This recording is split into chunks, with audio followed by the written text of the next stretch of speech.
మరో బ్రేకింగ్ చూస్తున్నాం. వైసీపీ అధ్యక్షుడు మాజీ సీఎం వైఎస్ జగన్ పై టీడీపీ సీనియర్ నేత గోరంట్ల బుచ్చయ్య చౌదరి ఫైర్ అయ్యారు.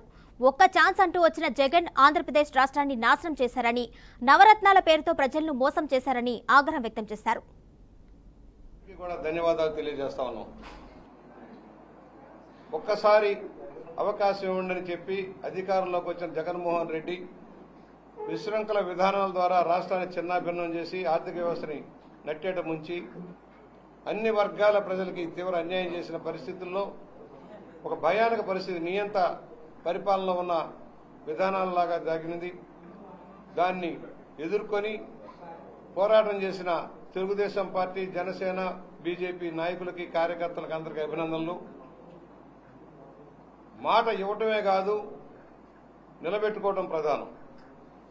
ఎన్నెన్నో వాగ్దానాలు చేసిన జగన్మోహన్ రెడ్డి నవరత్నాల పేరుతో మోసం చేశాడు, ప్రజల్ని ఇక్కట్ల పాలు చేశాడు. ఏ మాట నిలబెట్టుకోవటంలా సంపూర్ణ మద్యపాన నిషేధం అన్నాడు, మద్యపానం ద్వారా దోపిడీ చేశాడు. మైనింగ్ పాలసీలో దోపిడీ చేశాడు. అమరావతి రాజధాని దగా చేశాడు. ఇవాళ 3,000 రూపాయలు పెన్షన్ పెంచుతానని 5 ఏళ్లకు కానీ పెంచలేదు. ఈ విధమైన మాట తప్పి మడం తిప్పిన మనిషి జగన్మోహన్ రెడ్డి. దానికి భిన్నంగా ఇవాళ ఎన్డీఏ ప్రభుత్వం రాష్ట్రంలో అధికారంలోకి వచ్చింది. చంద్రబాబు నాయుడు గారి నాయకత్వంలో, పవన్ కళ్యాణ్ గారు, మోడీ గారి సారథ్యంలో ఈ ప్రభుత్వం ఏర్పాటైంది. ఏదైతే ఎన్నికల ముందు వాగ్దానాలు చేశామో, ప్రజలకి 6 పాయింట్ ఫార్ములా పెట్టామో, దాన్ని ఇవాళ అమలు చేసే విధానంలో ముందుకు సాగుతూ ఉన్నాం. ఒకవైపు ఆర్థికమైన ఇబ్బందులు ఉన్నాయి, అనేక అవరోధాలు ఉన్నాయి, అభివృద్ధి లేదు, సంక్షేమం గాలిలో కొట్టుకుపోయింది, అవినీతి విశృంఖలంగా నడిచిపోయింది, అధికార గణం తప్పుదారిలో నడిచారు. ఫలితంగా తెలుగు జాతి నష్టపోయింది. ఉద్యోగాలు లేక, ఉపాధి లేక, ఏం చేయాలో తెలియని అగమ్యగోచర పరిస్థితి. దానికి భిన్నంగా ఈ రోజున ఏ మాట అయితే చెప్పామో దాన్ని ఈరోజు అమలు చేయడం కోసం ముఖ్యమంత్రిగా చంద్రబాబు నాయుడు గారు నిర్ణయాలు తీశారు. ఒకటి, నిరుద్యోగ యువత కోసం ఏనాడు లేనన్ని పోస్టులు, 16,000 పైచిలకు పోస్టులు ఇవాళ సెలక్షన్ కమిషన్కి అప్పచెప్పి డిసెంబర్ లోపల భర్తీ చేయాలని, ఉపాధ్యాయ పోస్టులు అన్నీ కూడా. ఇదొక చరిత్ర. మరో చరిత్ర, ఇచ్చిన మాట నిలబెట్టుకోవడం, ఆర్థిక పరిస్థితి ఎలా ఉన్నా కూడా ఇచ్చిన మాట నిలబెట్టుకోవడం కోసం చేసిన కృషి ఇది. డిసెంబర్ లోపల కంప్లీట్ చేయాలని ఇవాళ జీవో మొదటి సంతకం పెట్టారు. నిరుద్యోగ యువతకి 5 సంవత్సరాల్లో సంవత్సరానికి 2 లక్షల రూపాయలు, 2 లక్షల మంది చొప్పున ఉద్యోగాలు కల్పించాలన్న లక్ష్యాన్ని ముందు పెట్టుకుని సాగుతూ ఉంది. అలాగే పెన్షన్, గతంలో జగన్మోహన్ రెడ్డి 3,000 పెన్షన్ ఇస్తానని దగా చేశాడు. అదే తెలుగుదేశం హయాంలో 2,000 రూపాయలు పెన్షన్ ఇచ్చి పాత దాంతో కలిపి 5,000 రూపాయలు ఆలోచించాం. అయినా ప్రజలు జగన్మోహన్ రెడ్డిని నమ్మి మోసపోయారు. ఇవాళ అధికారంలోకి వచ్చిన రోజునే జీవో నెంబర్ 43 13/6/2004 ఫస్ట్ జీవో ఇవాళ పెన్షన్లు పెంచుతుంది. 3,000 రూపాయలు నుంచి 4,000 రూపాయలు ఒకేసారి 4,000 రూపాయలు కాకుండా ఏప్రిల్ నుంచి కూడా ఇచ్చేలాగా 7,000 రూపాయలు ప్రతి పెన్షన్ దానికి ఇచ్చేలాంటి నిర్ణయం వాళ్ళ అమలు జరుగుతోంది.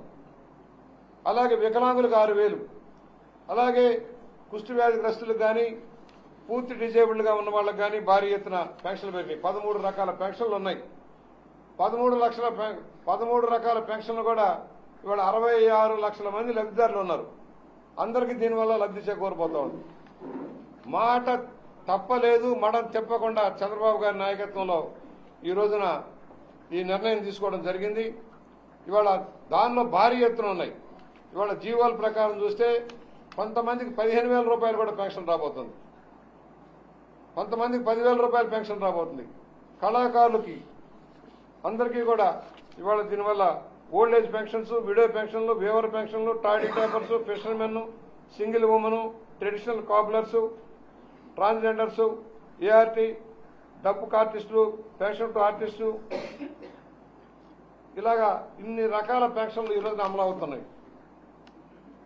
ఎందుకంటే ఇంత భారీగా ప్రజలను ఆదుకోవటం, కిడ్నీ వ్యాధిగ్రస్తులు కావచ్చు, అనేక దీర్ఘకాలిక వ్యాధులతో బాధపడుతున్న వాళ్ళు కావచ్చు, భారీ ఎత్తున సహాయం అందబోతా ఉంది. ఈ రోజున అన్నా క్యాంటీన్ పేదవాడికి పట్టెడు అన్నం పెట్టడం కోసం అన్నా క్యాంటీన్లు పెట్టాం. 5 రూపాయలకే మంచి భోజనం పెట్టాం. పేదలకు అండగా నిలబడ్డాం. ఈ దుర్మార్గపు జగన్మోహన్ రెడ్డి వాటిని రద్దు చేశాడు. తిరిగి అన్నా క్యాంటీన్ల పునరుద్ధరణకి ఇవాళ నిర్ణయం తీసుకున్నారు. ఎందుకంటే ప్రజలకి తక్కువ ధరలో ఆహారం అందించే లక్ష్యంలో ఆ కార్యక్రమం. దాన్ని విస్తృతపరుస్తాం. ఇంకా వివిధ ప్రాంతాలకి చేర్చేలాగా ఆ కార్యక్రమం కూడా అమలు చేయబోతున్నాం. ఇవాళ మేము ఒకటే చెబుతున్నాం, మాట ఇవ్వటం కాదు అమలు చేయటం. ఆ విధానంలో ఇవాళ ప్రభుత్వం వెళ్తుంది. ఉద్యోగ కల్పనే ధ్యేయంగా రాష్ట్ర ఆర్థిక పరిస్థితిని చక్కబెట్టే పరిస్థితిలో కార్యక్రమాలు తీసుకుంటూ ఉన్నాం. మరోవైపు ఎవరైతే దోషులు ఉన్నారో, విశృంఖలంగా వ్యవహరించి అవినీతికి పాల్పడి రాష్ట్రాన్ని చిన్నాభిన్నం చేసి దోచుకున్నారో వాళ్ళందరూ భర్తం పట్టాల్సిన పరిస్థితి ఉంది.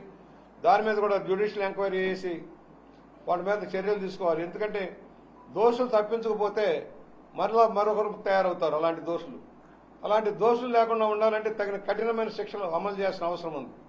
జగన్మోహన్ రెడ్డి దగ్గర నుంచి దోచుకున్న అధికారులందరినీ కూడా మనం యాక్షన్ తీసుకోవాల్సిన పరిస్థితి ఉంది. ఇవాళ పెన్షన్లే కాదు, ఇవాళ అభివృద్ధి ప్రాంతాల్లో ముందుకు సాగాల్సిన అవసరం ఉంది. ఆ వైపు కూడా మేము దృష్టి సారించబోతున్నాం. ఒక మంచి పరిపాలన ఇవ్వాలన్న లక్ష్యం. అధికారులు కూడా మనవి చేస్తున్నాం. తప్పుదారిలో నడిచిన అధికారులారా, ప్రభుత్వాలు మారతాయి, కానీ అధికారాన్ని చెలాయించేది మీరు. నాయకులు చెప్పారని ఇష్టారాజ్యంగా తోకలాడిస్తే నష్టపోయేది మీరే. ప్రజల కోసం చట్ట ప్రకారం రాజ్యాంగబద్ధంగా ఉండాలి. రాజ్యాంగ వ్యతిరేకంగా నిర్ణయం తీసుకున్న మీ అందరి మీద కూడా కఠిన చర్యలు ఉండాల్సిన అవసరం ఉంది. చట్టాన్ని గౌరవించగా, రాజ్యాంగాన్ని గౌరవించగా మౌలిక హక్కులను హరిస్తే ఏ విధంగా ఫలితం ఉంటుందో రుచి చూపించాల్సిన అవసరం ఉంది.